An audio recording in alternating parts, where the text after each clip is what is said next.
গতকালকে আমাদের Agartala rail station থেকে আমরা একটা জয়েন্ট অপারেশন করি আগরতলা জিআরপি এবং আরপিএফ মিলে। তো গতকালকে একজন বাংলাদেশি নাগরিককে গ্রেপ্তার করা হয়। ইনি অবৈধভাবে বর্ডার ক্রস করে মানে আগরতলা রেল স্টেশনে উনি মুম্বাই যাবে বলে বলেছেন। তো আমরা গতকালকে ওনার এগেনস্টে আমাদের আগরতলা জিআরপি থানাতে একটা মামলা নেই, যার মধ্যে যে নতুন আইন বিএনএস অ্যাক্ট, আইপিপি অ্যাক্ট এবং ফরেনার অ্যাক্ট আছে। আজকে আমরা ওনাকে মহামান্য আদালতে প্রেরণ করছি এবং গতকালকে আমরা একটা জয়েন্ট অপারেশন করেছি। আমরা এখানেও সেম আগরতলা জিআরপি আরপিএফ এবং আমাদের যে বিএসএফ এবং আমাদের আরও যে সিস্টার এজেন্সি আছে সবাই মিলে।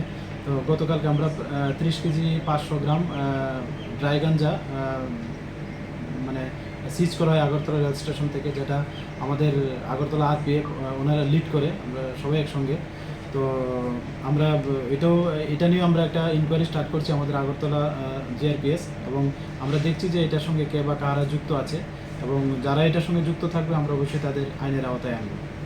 আর এটার যে বাজার মূল্য আনুমানিক, আমরা যে গ্রেপ্তার করে যারা এগুলি নিয়ে যায়, তো তারা বললে মানে কম করেও এগুলি বাইরের রাজ্যে প্রায় 15,000 টাকা কেজি করে বিক্রি হয়। তো এই সুবাদে যদি ধরি, আমরা এখানে দেখা গেছে প্রায় 4.5 লাখ টাকার মতো মানে মাল হবে আর কি, যা ডেস্টিনেশন প্রাইস।